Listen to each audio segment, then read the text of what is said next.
Hey everybody, welcome to the show. Right here, TYT Nation. I'm your host, Jeff Waldorf. With me today is, of course, contributor Ron Placone. Hey Ron, how's it going, man? Hey buddy, what's up? I couldn't hear the intro music. Yeah, it's weird. Like you don't hear my clips, or you don't hear like intro music, all that stuff. That's weird. We got to work on that. Problem with teleconferencing, man. Maybe that'll change someday. I usually get to hear it. I miss it. I know, right? That's weird. It really puts me in the mood. It makes me. Does it? Yeah, you know what, dude? It just makes me go, yeah, news and politics, yeah. That's what it does. I'm like, I'm gonna fucking, yeah, I'm feeling it, just right in the gut, yeah. That's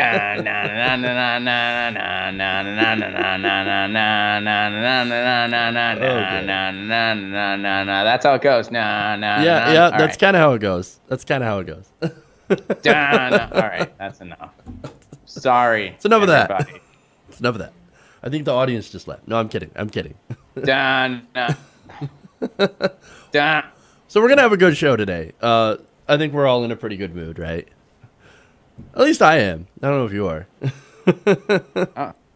I'm always in a good mood. Always? I think. Always? I mean, you know, you threw me off my tee because I couldn't hear the intro song, but that's not your fault. It's Tech just problems, man. You know how it is. I just have to make up for it now. Yeah. All right. All right. So that sets the tone of the show. So we've got some great stories today. I do want to do a quick breakdown, of course. We're going to go after the Democratic Party, of course. Are we always? We're going to talk a little bit about 2020. A couple of stories there. We got the Democratic, the DCCC strategy for winning the House. Oh, this should be interesting. Who's more popular than Donald Trump? You'd be surprised at who is more unpopular than Donald Trump. Get a pull on that. And then we're going to make fun of Kenneth Ham again. Oh, boy. Yay. So that's fun. So let's start out with the first story. Let's get into the talk about 2020 and who the Democratic donors are favoring for 2020. Now, Democratic donors may have just found their preferred candidate for 2020 election. Now, before I get into this, of course, we do have to put out the disclaimer of 2020 is a while away. A lot of stuff can happen. So this, of course, is not set in stone, but it does kind of show you who the Democratic establishment is looking for and the kind of person that they're looking towards to run against Donald Trump in the next election. So with that, I go to the Hill. Now, the donor class, apparently, according to them, is buzzing about Kamala Harris. Kamala Harris. Now, they write that since she's planning to attend an event this weekend at the Hamptons, surrounded by top fundraisers. Oh, so she's going to the right parties. Now, the Bridgehampton event, where Harris will mingle with top donors and supporters of Hillary Clinton, is the ultimate signal that Harris is thinking much bigger than the Senate, according to one top bundler. She's running for president. Take it to the bank, according to another fundraiser. She's absolutely going to run. Well, that's very interesting. Now, what do the donors have to say about this? They say that Harris is giving them, quote, a glimmer of hope when they need it the most. I did a report, you weren't here for that, Ron, where the Democratic donors were basically fleeing the DNC because the DNC is fucking broke under Tom Perez. They're at what have a $1.9 million debt. Wait a second, Jeff. Wait a second. I thought that fundraising was what they were good at. I thought Nancy Pelosi was the world's greatest fundraiser. She's the Michael Jordan. We need to compromise and get behind her. And even though she's a centrist at best, we need to stop being an ideological purist and not show up to a knife fight with a butter knife or whatever the fuck a gunfight with a knife, whatever the hell dumbass fucking metaphor they use. I thought we had to do that because they're so good at fundraising. You mean to tell me they had two of the worst fundraising months ever, but that's what they're good at, and that's why we need to tolerate their pathetic lack of leadership? But hey, they're not Trump. They're not Trump. You Putin puppet, you, with your facts of them having the worst fundraising months ever, when we're constantly told that's why we need to shut up and get in line because they're good fundraisers and we can't. Oh, it's almost like maybe they're just completely shitty at everything. Maybe It could be. Maybe it's a dead model. All right, you get the idea. We do. So for me, on the whole fundraising thing, getting behind Kamala Harris. Look, whenever the donors see hope in a specific candidate, I get a little bit nervous. So do they see hope and change too? Oh, we might. Do they see both? Is there some hope and change with that hope? There could be some change, pocket change, which is all we'll have left for them. So, what's exactly the draw of Kamala Harris to these fundraisers? Well, they explain that they see the former prosecutor turned California Attorney General as embodying the qualities of a Democratic presidential candidate who would need to win in 2020. Now, what qualities? Now, considering how we've had a huge leftward shift in the public consciousness when it comes to policy, things like, Medicare for all, which, single payer people are talking about that, a living wage, all that stuff. Is that what she stands for? Well, all we know from her so far is that she is okay with challenging Trump people. Well, great. At least you passed the lowest bar of being a Democrat, which some, Democrats don't even do that. Like people like Joe Manchin vote with Trump like 60% of the time or some crazy amount. But what else? Dandy recently defended the insurance companies, too, Joe Manchin did. Not surprised. They also see her as a fresh face. Let me give you a quote from former Representative Loretta Sanchez. Now, she said, there's a big hunger out there for somebody new and different. Oh, that's, I'm sorry. It's a quote. It's from Bill Carrick, who was an advisor to Representative Loretta Sanchez. Now, he says, people are looking for champions. She's in that category. There are people who might not know her real well, but want to like her. What little they know, they like. So what exactly do we know about her, Ron? Well, I've got some points. Number one, she's a prolific fundraiser. Since November, Harris has become one of her party's biggest draws. She has raised upwards of $600,000 for Senate candidates in recent months. Okay, well, there's one.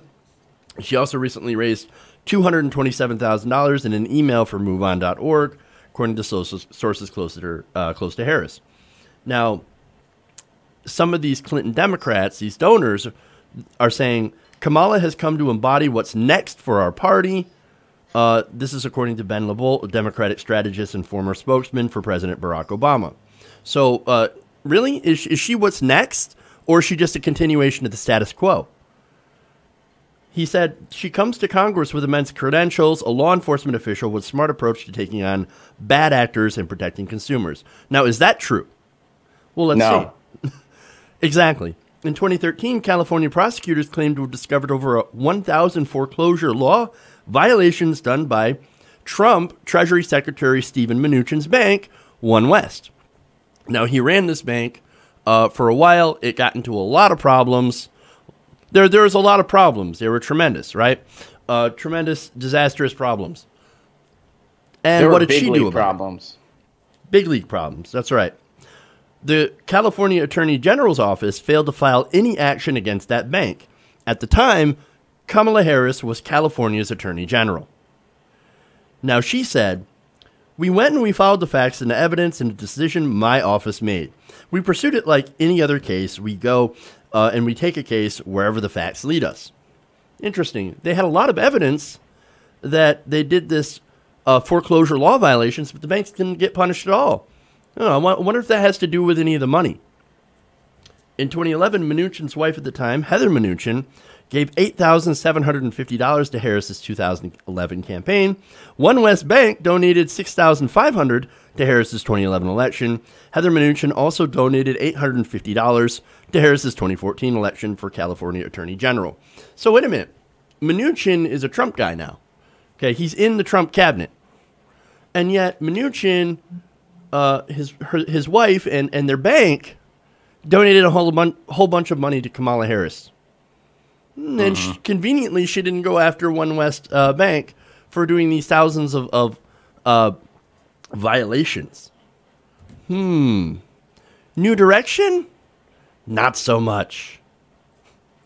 No, I mean, she's a corporatist, and she's more of the neoliberal agenda, and that's that's painstakingly obvious by the people she surrounds herself with, and by the people who are behind her thus far. Somebody on my live stream yesterday described her as the new Pelosi, and I don't know if I would go that far quite yet on her. I feel like things are still unfolding on her. I don't know if I'd go that far yet. But there's a lot of red flags and a lot of cause for concerns. And as far as new directions and new faces, even within the Democratic Party, there's so many other people to be excited about. You know, people like Nina Turner, like Tulsi Gabbard, like Paula Jean Swearengin, and like a lot of other Justice Democrats whose information you can find on there. People like Jim Keedy. There's a lot of people still working within the system. Jaffe, who's going to take Pelosi on. Oh yeah. There's a lot of things to get excited about. Kamala Harris kind of seems like the establishment's response to all that. Why do you think a new and different direction? Why do you think that donors are lining up? Why do you think they're buzzing about her all the time? It's because, the donors like the direction that she wants to go. Well, she's soft on the banks, and she's basically an anti-Trump mouthpiece. She is the embodiment of what the resistance under the neoliberal corporatists has become. That it's their response, like, oh, we're not Trump. He's such a bad guy, but we all kind of agree, like Steven Mnuchin, I'm not going to go after his bank, even though he's the Trump Treasury guy. Not going to go after him, not going to go after the banks, not going to go after, corruption. What we're going to do is I'm just going to look strong in some of these hearings, but not really do anything. And that's generally what the establishment does. Well, and that's pretty much their platform. I mean, the Democrats proved that with their whole new slogan, which, I know we talked about it on this show. I honestly thought it was an Onion article when I first saw it. And I wasn't allowed. I mean, people tweeted at me saying that they thought the same thing. Like, I honestly thought it was an article from The Onion. I thought there's no way that the Democratic establishment is that dumb, disconnected, and that dumb. But again, there is no other entity, I would say, in the history of this country that's better at snatching defeat from the jaws of victory than the Democratic Party. They even got the Buffalo Bills beat out. So it's pretty dismal, and the whole recipe of, hey, we're not Trump, it's not working. But people like Nancy Pelosi, that's the only card they have in their deck. She proved that because, she did really great in the midterms in 2006 when George W. Bush's popularity was almost at single digits, where a stale ham sandwich could have taken power away from the White House. So she ran on the "Hey, we're not Bush" platform, and it worked. It's not going to work again. Now, despite how despicable Trump is, the fact that he's there in the first place is proof that, hey, we're not this guy, isn't good enough to win. Yeah. And the Democrats don't have a stronger message than that. And by putting up more, seemingly blank suits. And there's some people that play the establishment game to a degree that I think at this moment in time are reasonable compromises to make.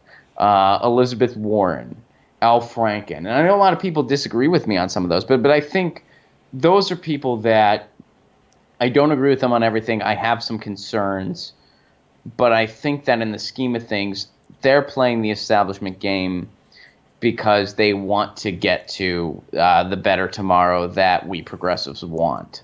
And I'd be willing to, at this point in time, hear them out and likely get behind them if I had to.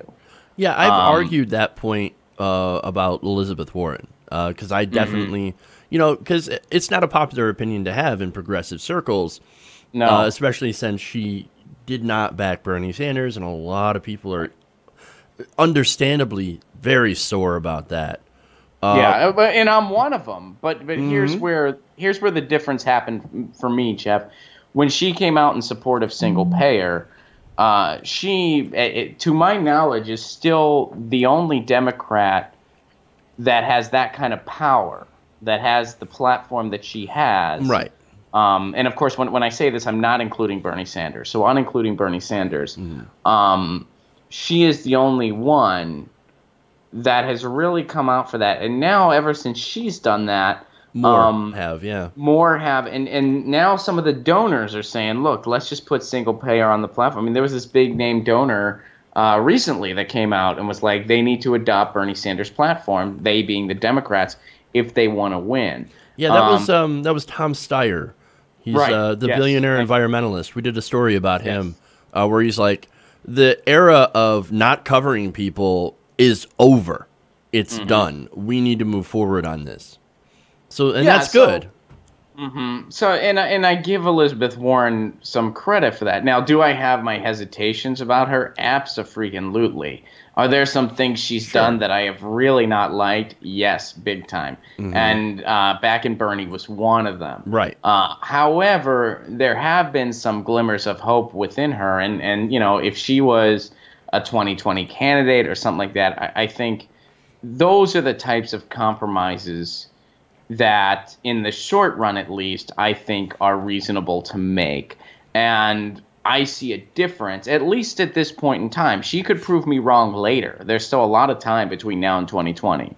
But I'm just saying, in the contemporary time capsule of where we're at now, that's a different compromise than, say, a Kamala Harris.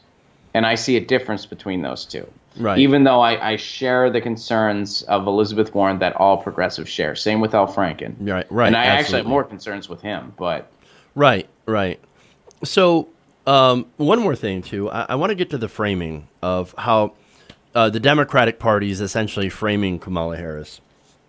Now, one Democratic fundraiser said of her, she is no Barack Obama, right? She doesn't give speeches like Obama, and she doesn't fundraise like Obama, but that's not the way she's looking at it. In this political climate, she's saying, if not me, then who? So basically, what Kamala Harris is saying is that, well, nobody else is going to run. Nobody else has as good of a shot as me. If I'm not, if I'm not going to run, then who would run? Well, I've got a couple of ideas. One of them being Bernie Sanders. Another being possibly Nina Turner or Tulsi Gabbard or some of the others that you've thrown out as well, running for 2020. But that's how they're framing this. That's how she's framing it. If not me, then who? Well, there's plenty of other choices, and those other choices have a much better record than you do for progressive causes. yeah, and this sounds familiar. I mean, this is very cliche.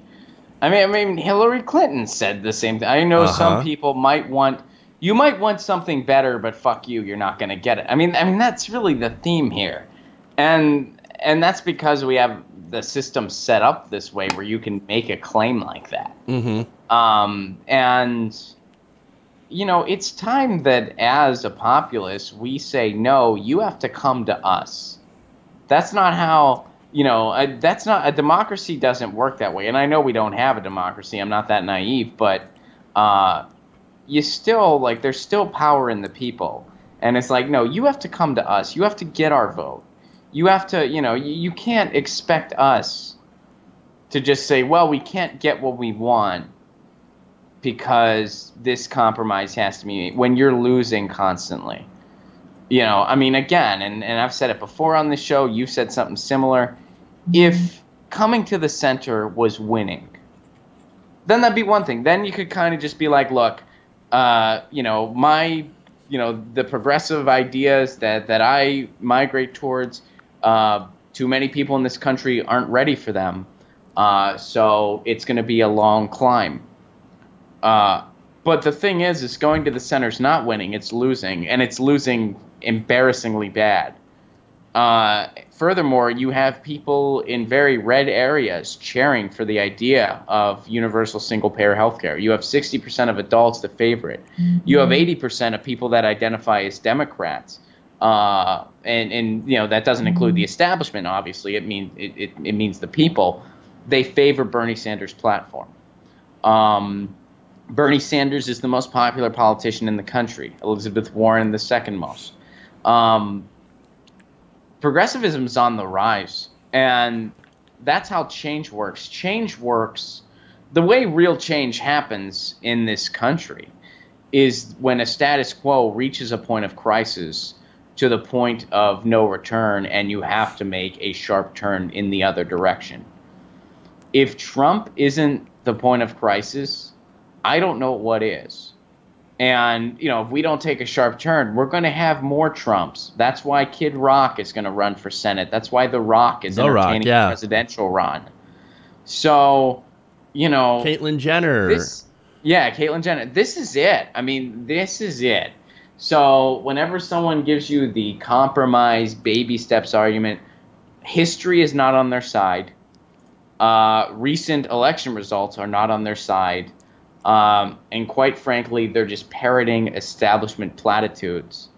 And whether they realize it or not, they're not helping the cause, and they're wrong.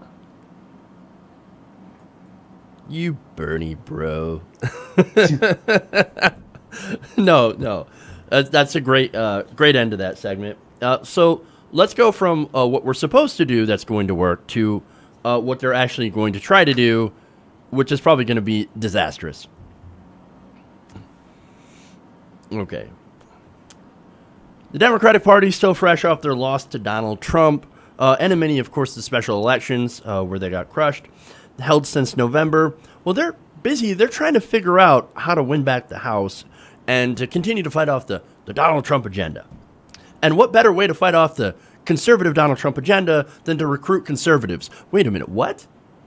Wait. That makes no sense. No sense. But that's exactly what the Democratic Party is going to do. According to a report in Bloomberg, the party's House campaign arm, the DCCC, is now building close ties with conservative Democrats. Conservative Democrats. They write that the previously ignored Blue Dog Coalition, the Blue Dog Democrats, who boast that they're not afraid to buck the Democratic Party leadership. Right, because that's what they have to do. That means they're progressives? Does that mean they're progressives? No. Oh, no. I thought that's strange. What they meant. They have more in common with the Democratic Party leadership right now. Yeah, I was going to say. Nonetheless, in this article, they said that they're being prepared for next year's elections when all 435 seats in the chamber are up for grabs. Now, the DCCC and party leaders are coordinating candidate recruiting and mentoring with the Blue Dog Democrats.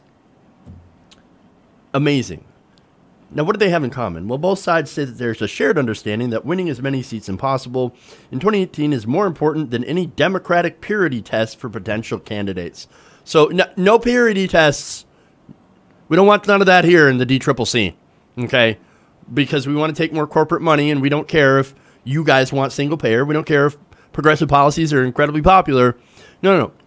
We're going to run these conservative Democrats because we think that they're actually going to win. How's that been working out for them? Just kind of curious about that. They say, and this is Representative Kurt Schrader of Oregon, who is a member of this coalition, they say that the DCCC has seen the light. Okay. What does that mean? I don't know. I honestly, what light? What light are we talking about? The Blue Dogs have been crushed. They've seen their membership shrink. The country, as I mentioned, is moving left on a majority of issues. For example, single payer, more Americans support it than don't. Living wage, obviously, that's a big thing. Free college. What are the Blue Dogs actually adding to the conversation? What's going to cause people in different states? And I understand like their whole strategy is, well, if they're Republican states, then we have to get a conservative Democrat. We have to get somebody who's fiscally responsible to run in these areas. Well, it turns out that, ironically, The Democrats are more fiscally responsible. Consider single payer, for example. That actually saves money as opposed to our current healthcare system under the ACA, which is a conservative plan.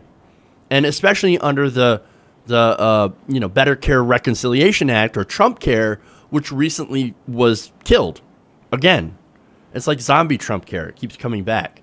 But we think it's dead this time, for real. But that would even cost... Fingers crossed, man. Yeah, it would cost more.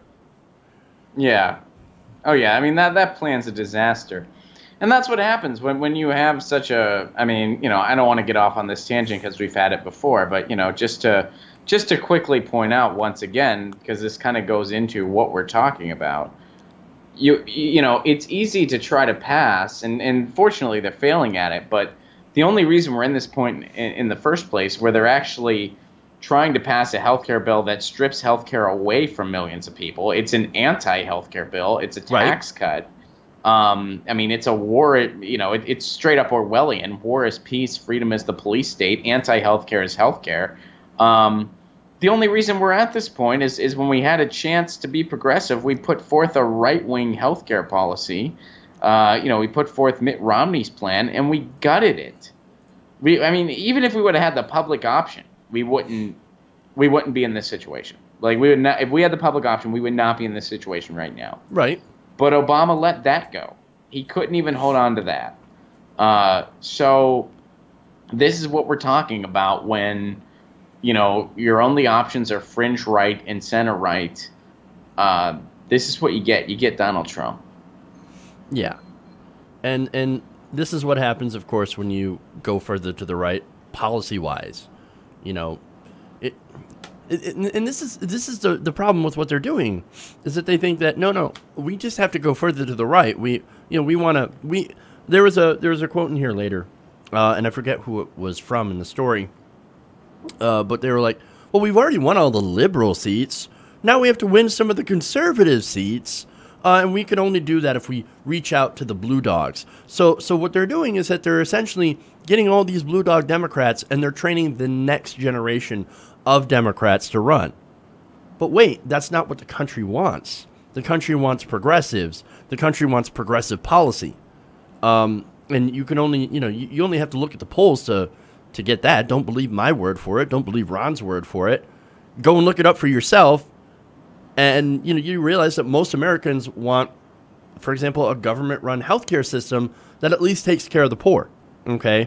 And they want something that's efficient and that, doesn't cost as much and that, you don't have to deal with health insurance companies. That's single payer. That's the kind of policy that people want. And blue dogs are like, no, we're not going to vote for that. We don't think we can get there yet. That's the excuse that they always use, or that's fiscally irresponsible. That's going to cost more money. Really, explain to me then how we actually pay more for our health care than any other advanced country, and we get less outcome. It makes no sense, but that's the arguments that they use. And this is going to be the supposed next generation of Democrats that's supposed to help us win back the House in 2018. I do not see this happen. I don't see it happening. Yeah, I mean, they're to the point where they're using right-wing talking points at this point. I mean, Dianne Feinstein used the whole, well, if single-payer means a government takeover, I'm not there. I mean, that's a right-wing talking point. That is, absolutely. Paul Ryan could have said that exact same thing, and it's a Democrat saying it. So, if you really don't see a difference between the two parties, people that identify as center-right or even center or right, they're just going to go with the Republicans because at least, the Republicans have, I think overall, they've kind of branded themselves a little better to somebody that is a little more undecided. Because, with these guys, maybe you're a little more... maybe you are a conservative Christian or whatever, where you're going to go with Republicans. So, yeah, this whole idea that going to the right is going to get some of the, Republicans on your side, it's failed thus far, and it's going to continue failing. What you really need to do is you need to have messaging that shows people how they're going against their own interests by voting for Republicans. And one of the ways you do that is to have a really strong economic message, i.e. supporting the fight for 15, single-payer universal health care.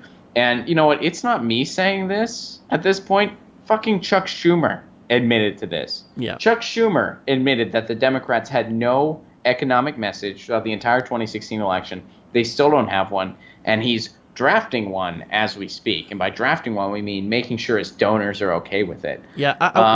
Can I take a second to point out, too, a piece of legislation?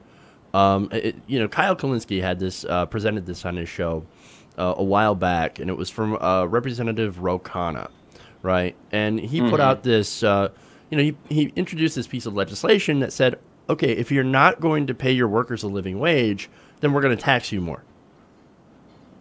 So we're going to give you an incentive to pay your workers $15 an hour, or else we're going to put this extra tax on you. And I think it's actually kind of a genius move, right? Because you're basically saying, do this, or we're going to have you make up the difference, because we're not going to ask the regular people, the taxpayer, to make up the difference for your starvation wages.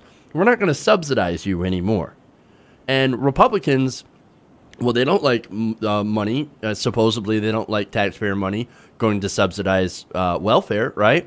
Well, there's corporate welfare. That's a good example. Well, why are we letting these corporations get away with that welfare?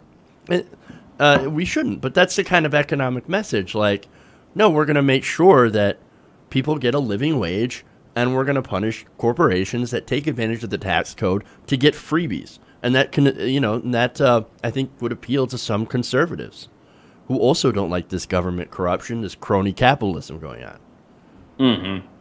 Absolutely. So there's an example of a economic message that you could, Chuck Schumer, if you're serious about this, you could actually look at that and go, you know what, that's a great idea. Oh, but so far, none of the Democrats has really come out and co-sponsored that bill, and none of the media has never really talked about it. And the politicians are like, well, they haven't even introduced it in any of the other chambers. Oh, that's weird. Yeah. It's almost like they don't care about that. They're slowly coming around to the fight for 15. I mean, and when you read the actual Democratic platform, which I do on a regular basis, I try to make sure I'm on an empty stomach when I do that, just for my own personal safety. But they don't embrace the fight for 15 yet, but they kind of skate around it. Like, they're like, we want to get there eventually, and we're going to slowly implement. So, they're further along on it than they were, but they still don't formally embrace the fight for 15. Right. They're not actually there yet. They can bullshit their way around that, and there's a lot of people there's going to be people that respond in the comments and say, yes, the Democrats do support the fight for 15, unless the platform has changed over the past couple weeks, because that's the last time I was on their website. If you read it one sentence at a time, no, they do not. But, a lot of people will make the argument that they do, and it's because their language is so flowery and vague and bullshit that, it's easy to kind of be like, oh, yeah, they're for it. So they're starting to come around, but, you really need to eventually plant your foot in the sand or your flag in the sand or whatever that phrase is, because wages have not kept up with inflation at all. If we actually kept up with inflation, the minimum wage would be over $20 an hour at this point. Right. Any of the economic arguments as far as like, oh, it screws over small businesses, a lot of those have been proven false a number of times. It's because of corporate media propaganda that we've successfully turned workers against one another instead of against the CEOs that makes 475 times what they make. And here's one thing that I can sorry to interrupt you, but I want to add in something here. We're fighting for $15, which is the minimum that someone could actually live off of. Okay, that's $30,000 a year. By the way, some people and some Democrats frames the fight for 15 movement, you would think that we're asking for $100K a year. Right. When we're asking for that to be the bare minimum, which it should be the bare minimum because that's how much it costs. And this doesn't even count L.A., which you need over $100,000 a year. You need to be making that much to be able to afford a 2-bedroom apartment in the middle of L.A. So, it's not even enough in a lot of these areas which need it the most. Mm-hmm. So we got to look at the framing here. So we're just asking for the scrap, the bare minimum, a living wage, and it gets framed as, oh my God, you people want so much, while the top CEOs make 350 to 400 times what their workers make. Mm-hmm. I just wanted to put that in perspective. Well, anyway, you can go and make your point. Sorry. No. I mean, I think, that pretty much sums it up. Yeah. So, you want to do a couple of quick polls? Sure. All right. Now, there was a recent Washington Post ABC News poll that had Donald Trump at the lowest approval rating in 70 years. Now, it's hard to believe that any politician could get that low in such a small amount of time, especially one who actually won the election. Normally, it takes a long time to get there. I mean, George W. Bush, it took him 6-7 years in order to get to 23%. It took him a while, right? But you would think that it'd be very, very difficult for a politician to get that low. But there is one politician that's actually doing even worse than Donald Trump. According to another poll, Trump is now viewed more favorably, or is still viewed more favorably, than Hillary Clinton. Isn't that amazing? Yeah, I saw that. Let me give you the details.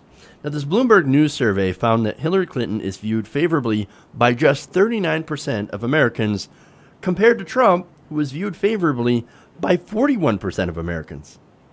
While 58% of Americans have an unfavorable view of Clinton, compared to a slightly lower majority, 55%, who have an unfavorable view of Trump. Now, how is this possible, dude? Donald Trump's been president for like 6 months. He's terrible. He's mired in scandal. He lies constantly. He's mocked reporters. He's done all this horrible, ridiculous stuff. He acts like a baby. He watches TV all the time. And yet, he is still more popular than Hillary Clinton. That's got to say something.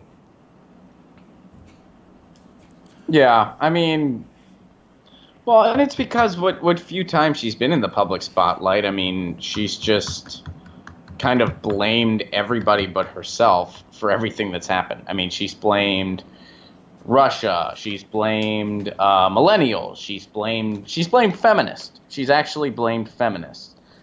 She's blamed Bernie Bros, of course. She's blamed progressives.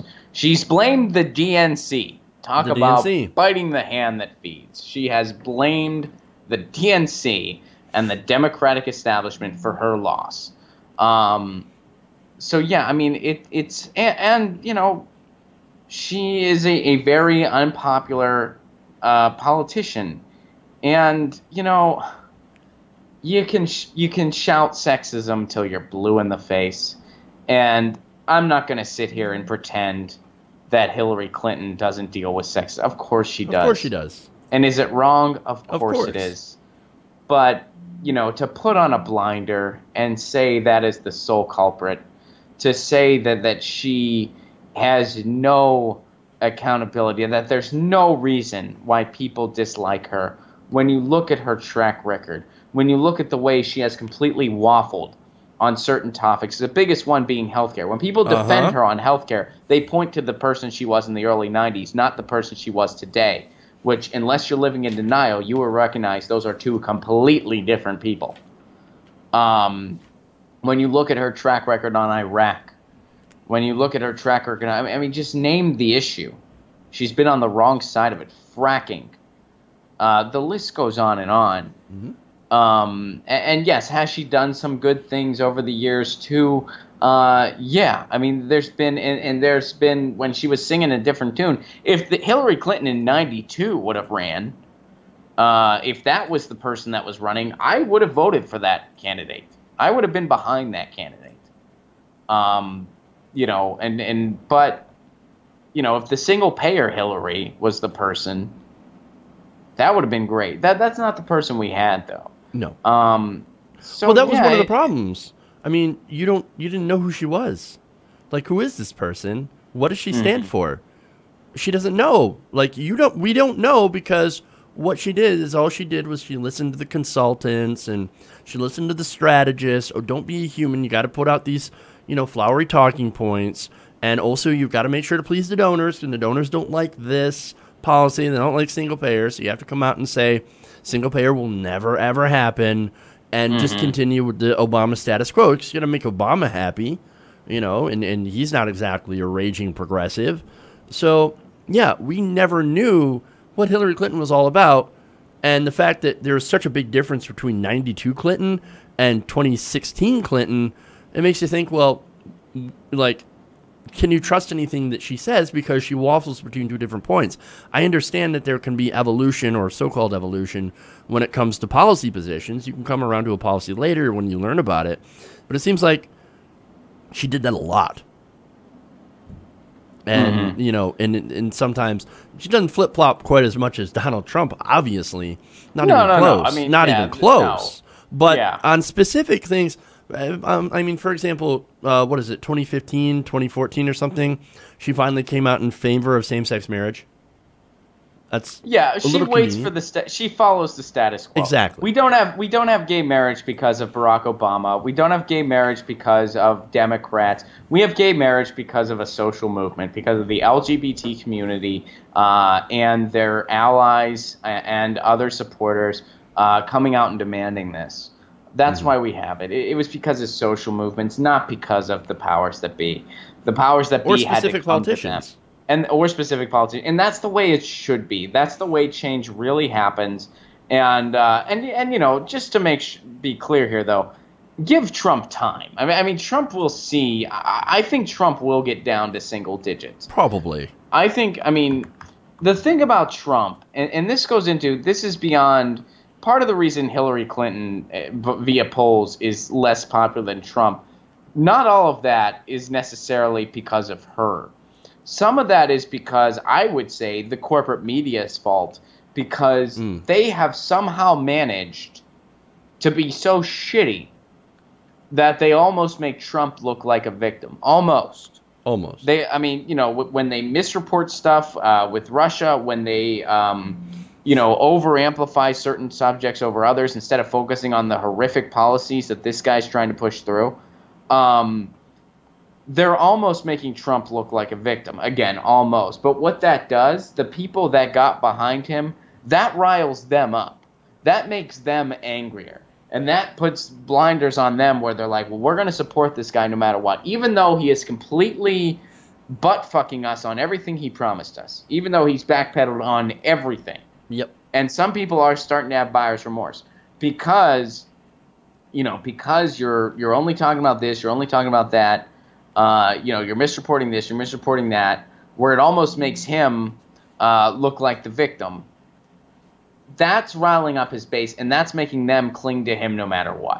Mm-hmm. That's making their diehard support that much stronger. And that's part of the reason why. Meanwhile, Hillary Clinton, she hasn't been in the public spotlight a whole lot. Right. What little she's been in the public spotlight, she's just, blamed everybody but herself. And so that's why people are even more distant from her. And a lot of people are coming around to the fact that her campaign was completely mismanaged. Yeah, it was an incredibly ineffective campaign. To put it gently. I was very, very gentle about that. Now, speaking of supporters, by the way, you mentioned supporters. The poll found, interestingly enough, that more than a fifth of those who voted for Clinton have an unfavorable view of her. So even Clinton voters were like, at least 1/5. I mean, that's not a huge percentage, but notable at least, saying, yeah, we have an unfavorable opinion.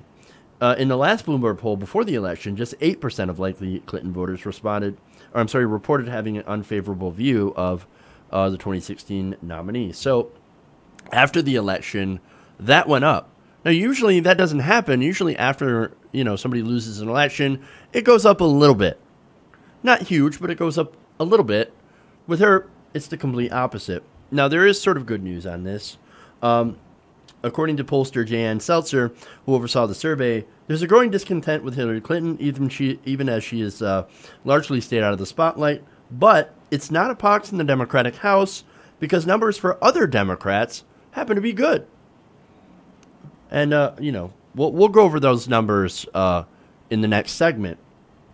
So, look, basically what this means, people are obviously still unhappy with Hillary Clinton after this embarrassing loss. And, when she did come out, as you pointed out, she came out to blame everybody, which does not look good on you. It actually looks incredibly bad. And instead of taking, and looking at your campaign and going, we made a ton of mistakes.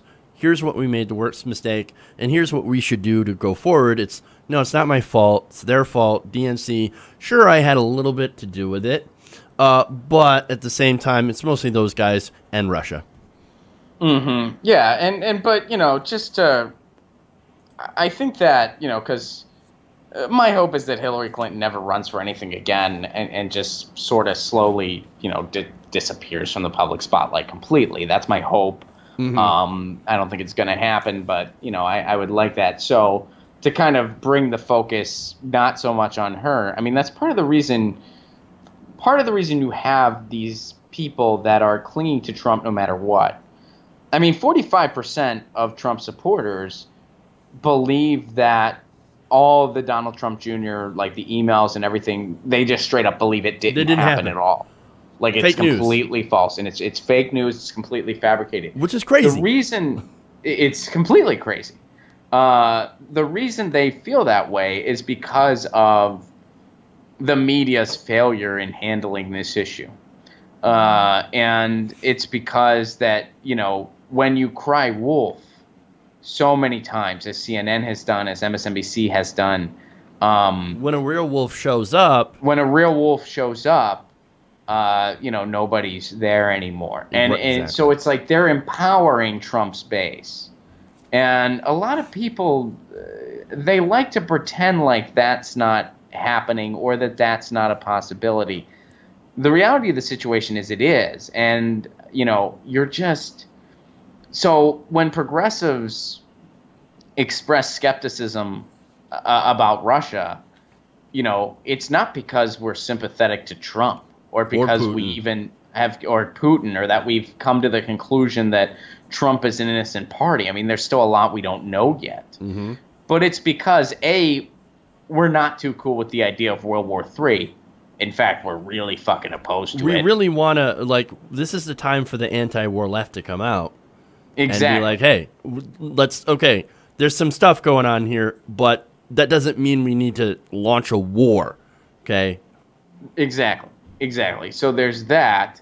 So there's that.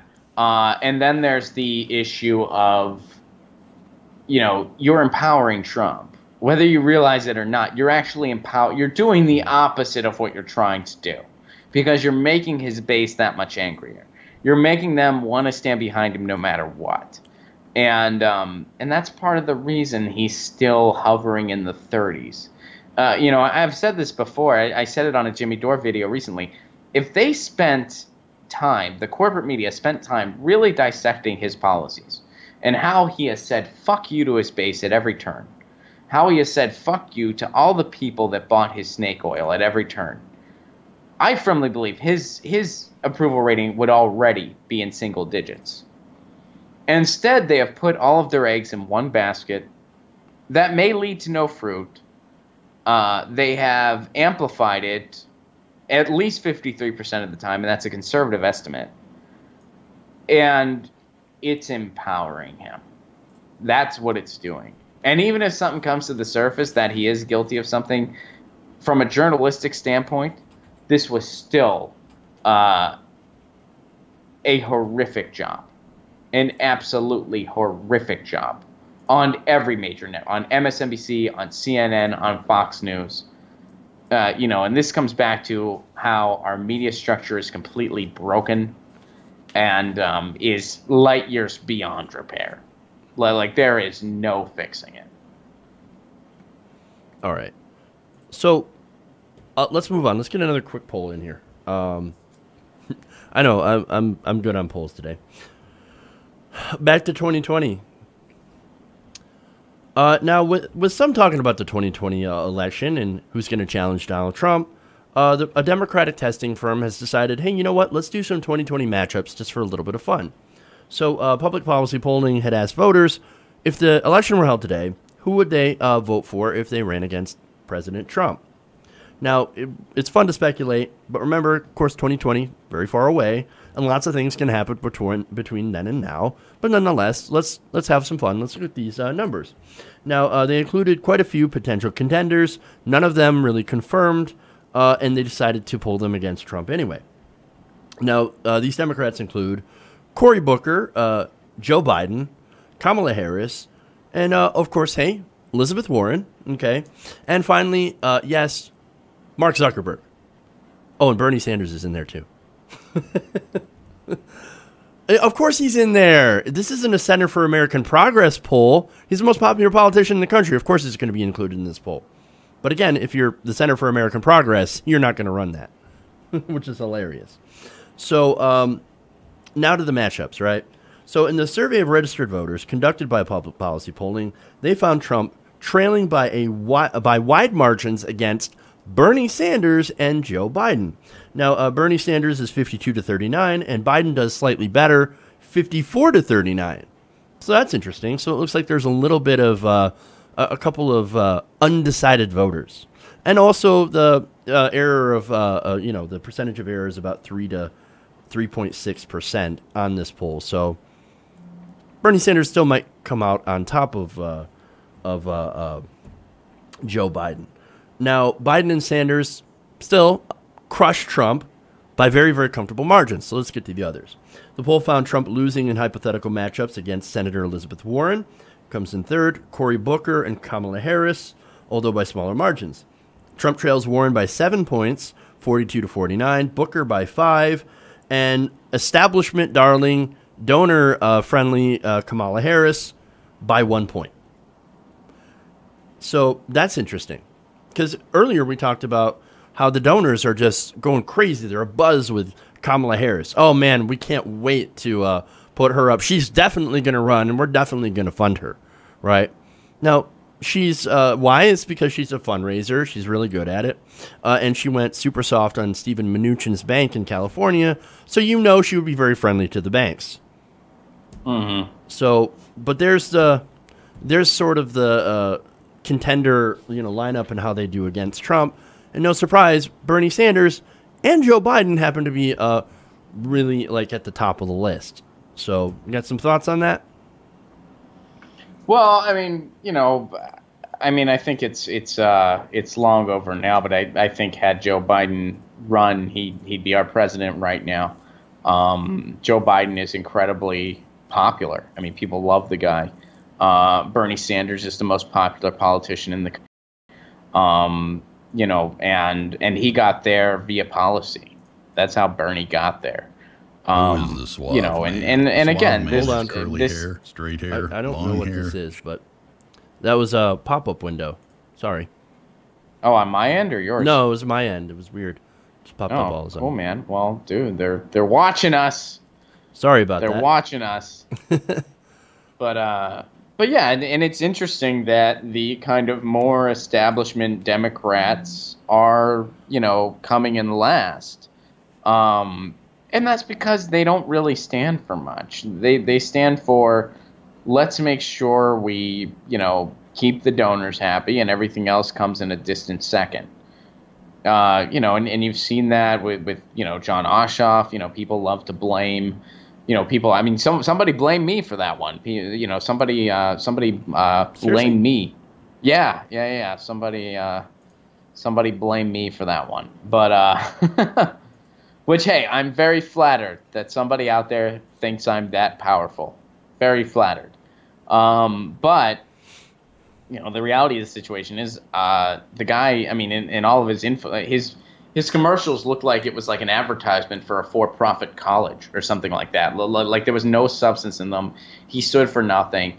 And people are seeing through that. I mean, people are tired of it, and people, I know, and I'm seeing this firsthand. Like it's not like we're just making this up because of a bubble we're in, or that we're just. I mean, it's like you're seeing this firsthand in town hall footage. You're seeing this. My own cousin, I mean, he's a big Trump guy, and Trump could not be further from his own interests. Trump's screwing him, man. He's a working class guy in Western Pennsylvania, been screwed over by years of neoliberalism, has a low wage job, is underpaid, overworked, has kids, whatever. But he is so frustrated by what the Democrats have given him, and he'll talk about it straight from his mouth. He said this to my dad because he was asking how I was doing. And he's like, man, I like Trump. And my dad's like, well, I don't understand why you like Trump. And he goes, I just have no use for the Democrats. This isn't me. Like this isn't just us. This isn't just progressives. People are recognizing the Democrats have completely lost their footing with people like my cousin.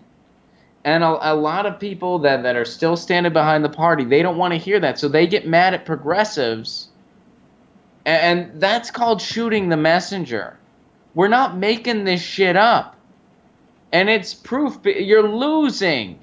You're losing Michigan, Ohio, Pennsylvania. Bigly. It's not because, bigly, Wisconsin. It's not because of a handful of progressives that weren't going to vote for Hillary no matter what. It's not because of them. It's because of people that used to consider the Democrats a working class party. But they don't anymore. So they're going to see what this faux populist is going to sell them. And he sold them bullshit. He sold them complete and utter bullshit. But they're desperate. And Trump established this new brand that's completely fake. It's completely phony. I mean, we've discussed this on the show. A Republican populist is an oxymoron. It doesn't exist. It's not real. It's make-believe. It's like saying there's a three-eyed raven unicorn that's going to give you what you want. It's not fucking real. But, when people are offered no oil, they're going to migrate to snake oil. And that's what's going on here.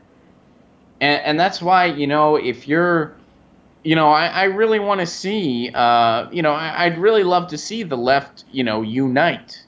I would love to see that, but, you can't do that over losing platitudes. You're just going to lose more. You're just going to lose more. And the reason that we're fighting so hard with the Democratic Party is not because we hate the Democrats, is that we actually want to win. Yeah, exactly. It's like, this isn't about a purity test, or this isn't about this is about we want to win, and your method is failing miserably. It's like, hey, our football team went 0-16. Should we change anything? Nope, let's keep going. Our coaching staff is great. Our players are great. Let's just hey, maybe we should mix some stuff up. Shut up, Bernie, bro. Shut the fuck up and get in line. I mean, it's the Democratic establishment, it's like they're a football team that went 0-16 and they blame the fans. It's unbelievable. It's unbelievable. And unfortunately, unfortunately, right there, that's the problem. The Democrats will not admit that they're doing something wrong. They're on the right side of policy. A lot of them are. Some of them are not. The corporatists, which are, who are against it. But even when compared to Republicans, they still are on the better side of policy. Just not as progressive as we'd like. Sure. But they don't. First of all, they're terrible at messaging. Because I think some of them are paid to lose. Putting it gently, yeah. Yeah. And others just don't know how to connect with regular people and say that, hey, man, I understand your problems. Here's what I want to do to fix it. And this is my economic plan. Instead, we've noticed the Democratic Party has basically focused on a lot on identity politics, unfortunately, which have a place, but you can't build an entire platform on identity politics. You actually have to have a strong economic message to go along with it. Right, and the other kind of slippery slope with identity politics is you get into this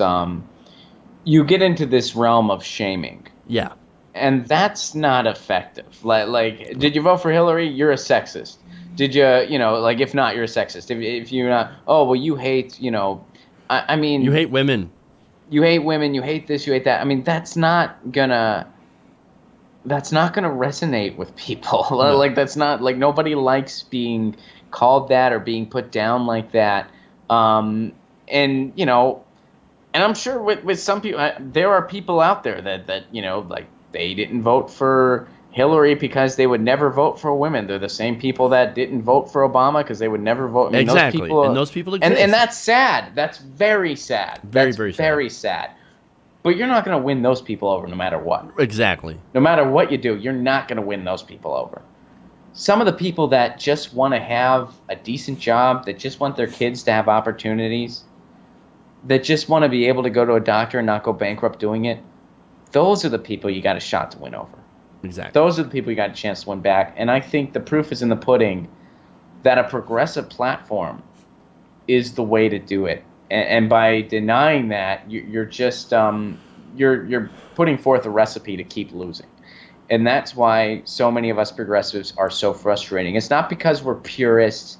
It's not because we have ideological purity. It's not because we're Bernie bros. It's not because we don't understand how change works. No, the problem is we do understand how change works. Mm-hmm.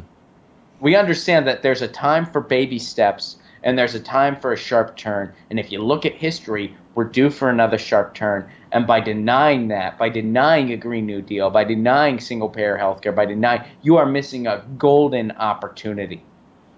And it's because of the powers that be that we're not going there. It's not because the people don't want it. The people do.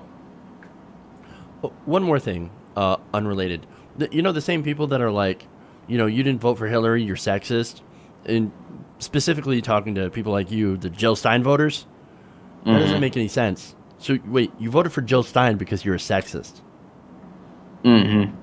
Yeah, I mean, and if you, and I also love I love the people that love to smear her, because it's like, look, if you disagree with Jill Stein, that's totally fine. I mean, I don't agree with her on everything. Exactly. And I certainly, again, the only reason I voted for her was because, if I lived in a swing state, I would have very begrudgingly voted for Clinton. I probably would have cried after. Like, in fact, I would have. Okay. I would have cried after. I would have literally cried after. And I know people that have done that. And that's why I've always, when people shame people that held their nose and voted for Clinton, I'm against that too. Because I'm like, look, I know people that literally cried at the ballot box because of everything that happened. But they knew that, Trump in the White House would just be such a disaster and would open a big can of worms, that they held their nose and their ears and voted for, Hillary Clinton and were just so disenfranchised by everything. Don't shame those people like that. That's so wrong to shame those people. Mm-hmm. Just like it's wrong to shame the people that couldn't bring themselves to do it. And it's wrong to shame the people that support voting as a strategy, which is where I'm at. I support voting as a strategy, like Noam Chomsky says. And that's why I voted for Jill Stein. But, I just don't get the whole, people that love to smear Jill Stein and then tout feminism. And it's like, look, if you disagree with Jill Stein, that's fine. But this is a woman that wanted democracy so bad she was willing to be tied to a chair for 8 hours. And, you can at least not smear her. You can at least respect her for that, even if you disagree with her. To me, that is just ass backwards. But yeah, to your point, Jeff, you're absolutely right. Right. Okay. That was a pretty righteous rant. I got people in the chat saying you should clip that out and post it. Might have to do that. Clip what out? What you were saying earlier. Oh, okay. Thanks. We might have to do that. I know it might be too much to ask you, but do you want to make fun of or do you want to talk about the Ark Park again? The what? The Ark Park. Let's make it real quick. Well, I'll see what I can do. So a couple of weeks ago, we talked about how Ken Ham's Ark Park, their Ark Encounter, is failing. Sad baby, right? Now, in its failure, it is actually costing the town of Williamston quite a bit of money in tax breaks and incentives. Now, in return, they were like, no, we're going to bring in millions of visitors. It's going to be great. Did it deliver? Absolutely not. In fact, according to Grant County Judge Executive Steve Wood, he says this has been a really bad deal for taxpayers. Okay, so I wanted to give you a little bit of context for that before I get into what they're actually doing. So, in the face of this failure, Williamston is like, well, we got to get some of our money back, right? So, we're going to institute what they call a safety fee. Now, what they're saying is that, look, if you have an attraction, or rides or something like that, if you're like an amusement park, then we're going to charge you an extra 50 cents. We're going to tax 50 cents on every ticket you sell so we can get some money back. Now, this would actually, according to the estimate of 1.4 million visitors a year to the Ark Park, this is what the Ark Park promised, this would amount to approximately $700,000 that the Ark Park would owe in taxes to the city annually. And it would go to funding, roads, or not roads, it would go to funding police and firefighters. That's why it's a safety tax, right? Except that they don't want to pay. Could they think that we're religious in nature, so we shouldn't have to pay this tax, because how dare you try to tax a church? But wait, the problem is that the Ark Park is a for-profit entity. So they're running into a little bit of a problem. But don't worry, those creationists have a great idea. They're going to sell their land. They're going to sell the land that the park sits on for super cheap to one of their nonprofits. How cheap? They sold it for $10 to themselves. Yeah, I mean, this is just, This is pure grifting, of course. Yeah, I mean, this is corruption 101, and, what would Jesus do? Yeah. Apparently, according to them, he would sell their park to a nonprofit to avoid paying taxes. So let me tell you, this land was this property was worth $48 million. The deed was $18.5 million. They sold it to Crosswater Canyon, their non-affiliate their nonprofit affiliate, for $10 in order to get out of paying their taxes. And essentially, what they just admitted by doing this is, yeah, we were in it for the money. Ha, you're suckers. We got all these tax breaks and incentives, and we promised economic activity and economic growth. We didn't deliver, but we still want our tax breaks. Suckers. Sad. Yeah. No, absolutely. And this goes to, this is, I'll be fair here and say not every religious institution is this corrupt. But this is like your by the book corruption, and one of when you do stuff unethical like this, I firmly believe you should lose your tax exemption. I don't think religion should be tax exempt in general.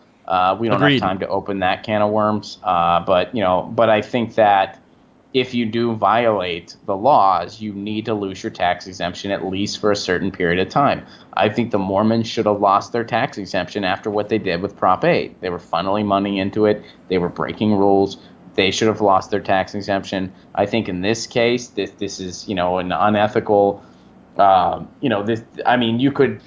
you could make the case that this was a clear playing of the system, that this was, a corrupt violation of some sort. I mean, it would take time to get to the nitty-gritty legalities of it, but they should lose their tax exemption, right?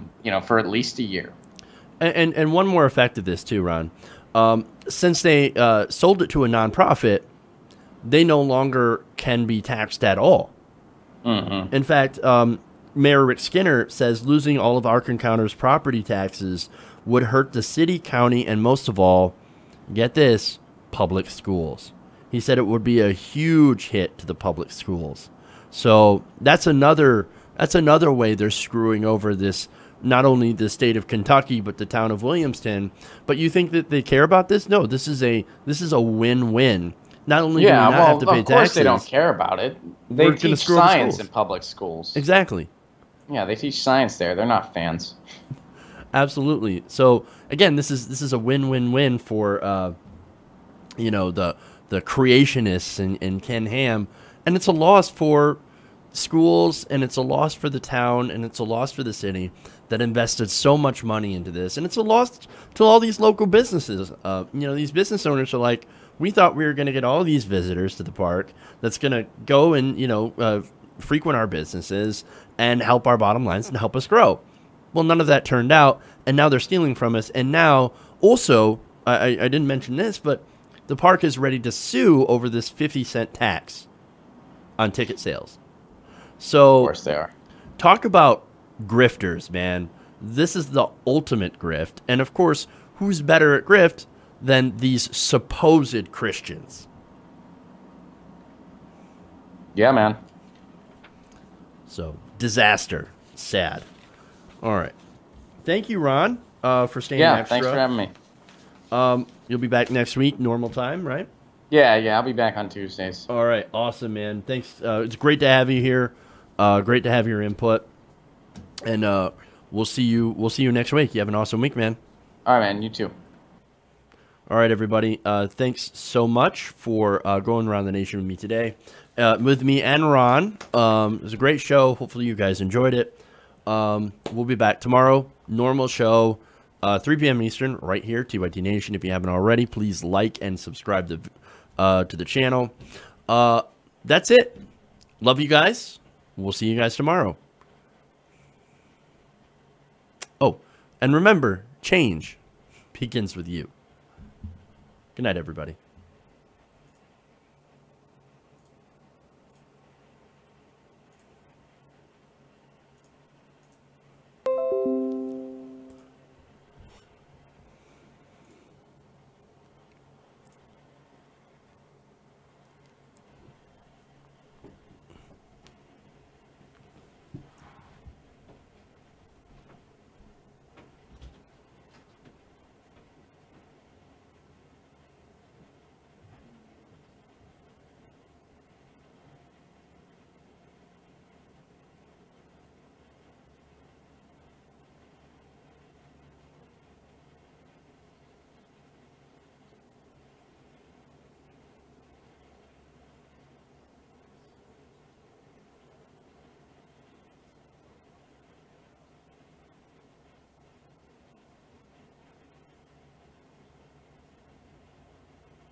Jeez, Lord mercy.